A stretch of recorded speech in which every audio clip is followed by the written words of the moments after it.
சரி, நாடாளுமன்ற உறுப்பினர் யாராரு ஜெயிச்சா? 1951 ஐயா பூரங்கசாமி படையாச்சி, உழவர் உழைப்பாளர் கட்சி. 57 பழனியாண்டி காங்கிரஸ்.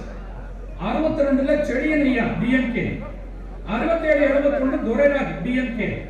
77 அசோகராஜ் ஏடிஎம்கே. 80 கேபிஎஸ் மணி காங்கிரஸ். 84 எஸ் தங்கராஜ் ஏடிஎம்கே. 89 91 அசோகராஜ் ஏடிஎம்கே.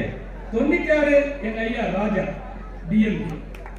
இந்த மண்ணுக்கு கிடைத்த ஒரு பெரிய தங்க புதையல் எங்க ஐயா ராஜா. அவர் வெற்றி பெற்றது 96 வெற்றி பெற்றார். 1998 ராஜரத்னம். 94 2004 மீண்டும் ஐயா ராஜா மறுபடியும் எம்பி ஆனார் என்று சொல்லுங்கள். 2009 ஐயா நெப்போலியன். 2014 மருதுராஜா. 2019 பாரிவேந்தர் ஐஜேகே. 2024 எங்க ஐயா நேரின் பிறந்த எங்க ஐயா அருண்